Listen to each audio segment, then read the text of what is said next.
Let's just jump right in. Today, we're bridging the gap between high-level educational theory and the actual, practical ways students can showcase their true understanding. We're moving away from just checking boxes, and instead, we're focusing on giving students the right opportunities to really demonstrate their cognitive growth. Teaching in the dark is questionable business. Hilda Taba really hit the nail on the head with this quote. It's a perfect reminder that without proper, ongoing assessment, we're essentially navigating blindfolded. Think about it. We could lose our students at square one, power through a whole week of lessons, and literally have no idea they were left behind days ago. Here's our roadmap for today. We've got Escaping the Dark, IB Standards for Assessment, Frameworks for Deep Understanding, Strategies Across Grade Levels, Real-Time Formative Checks, and finally, Building Student Ownership. Section 1. Escaping the Dark, Assessment for Learning. We need to make a massive paradigm shift in how we fundamentally view assessing students. We're moving away from those traditional summative evaluations toward ongoing formative assessments.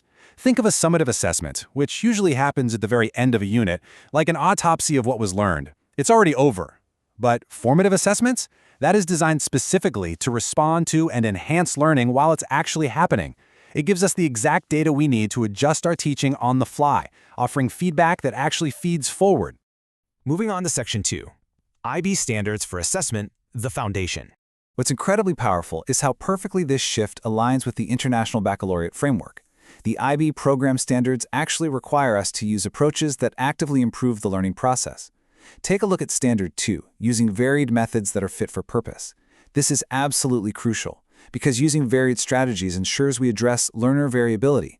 We all know every student has different strengths, right? So by using varied, inclusive tools, we ensure everyone has multiple, fair ways to demonstrate their knowledge, rather than just crossing our fingers and relying on a single, high-stakes test. Section 3. Frameworks for Deep Understanding, the Big Thinkers. To give all this practical work some academic weight, let's bring in a real heavy hitter, Lev Vygotsky. He gave us the Zone of Proximal Development, or ZPD. Basically, this is the set of skills a student can't quite pull off on their own just yet, but absolutely can accomplish with the scaffolding of a teacher or maybe a more advanced peer. Vygotsky teaches us that collaborating to tackle tasks just slightly beyond a student's independent reach, that leads to the most profound learning. So our assessments really need to help us pinpoint exactly where the zone is for each individual child. Next up, we have Norman Webb's Depth of Knowledge, DOK for short. This framework distinguishes 4 different levels of cognitive complexity. The big takeaway from Webb here is that we have to design tasks that actually match the cognitive complexity we're trying to measure. Like, if we want authentic, deep understanding, we can't just hand out DOK Level 1 multiple-choice questions and call it a day. No way. We need to actively target levels 3 and 4 with longer-term, authentic projects where students are actually thinking strategically and really extending their reasoning. And finally, we have Wiggins and McTighe's 6 Facets of Understanding. Now, instead of a rigid hierarchy, they offer us these 6 completely equal facets. They serve as indicators that a student has truly internalized their learning and can actually transfer it. Whether a student can explain a concept, interpret its meaning, apply it to a totally new situation, or show empathy and perspective, each facet gives us a distinctly different lens to view their understanding. Section 4. Strategies Across Grade Levels, Theory and Action. So how does this actually look in the real world? Well, if we look at some performance-based tasks, we can see exactly how students mature in their ability to demonstrate knowledge. In a primary grade 3 science class, they might be designing and building a physical simple machine to solve an actual classroom problem. Fast forward a bit to middle school social studies, and they're researching and creating a full historical newspaper from multiple perspectives. And by high school, they're executing some really complex, multifaceted media projects. We're talking producing a multi-episode podcast to analyze literature in English or developing a comprehensive financial plan for a hypothetical family in math. These tasks absolutely demand active participation and authentic application of knowledge. Section 5. Real-Time Formative Checks, Seeing the Thinking. Now, you might be wondering, what about the day-to-day? Because you can't always wait for a massive end-of-unit project to know if your students are still with you. Well, even our early childhood learners can make their cognitive connections visible. By using visible thinking routines like See, Think, Wonder, students can process works of art, images, or entirely new concepts long before they have the ability to articulate them in complex writing. They literally just state what they see, what they think about it, and what it makes them wonder. It's that simple, but so effective.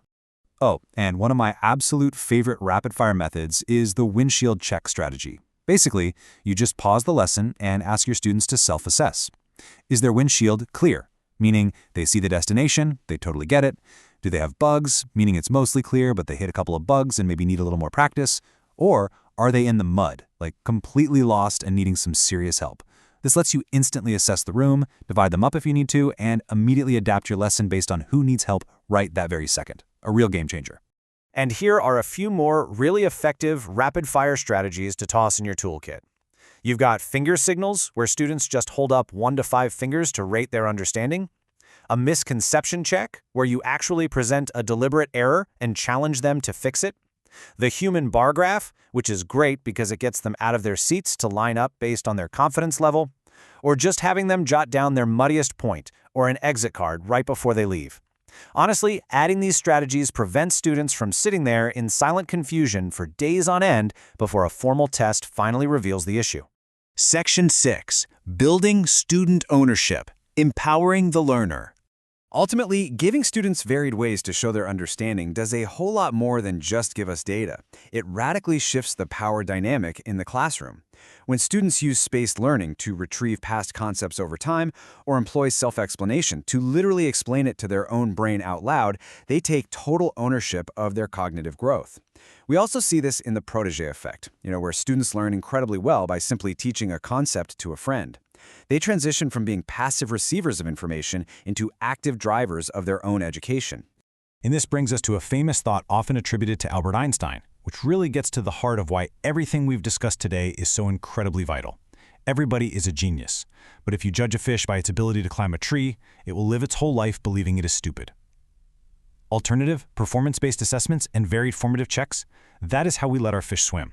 If we only ever give traditional multiple-choice tests, well, we are asking a whole lot of fish to climb trees. So I want to leave you with this final thought. Are we assessing what they memorized or what they truly understand? As you reflect on the frameworks from Vygotsky and Webb, those IB standards, and the real-time tools like the windshield check we went over today, ask yourself that provocative question the next time you sit down to design a lesson. Consider how you can bring your teaching completely out of the dark and right into the light.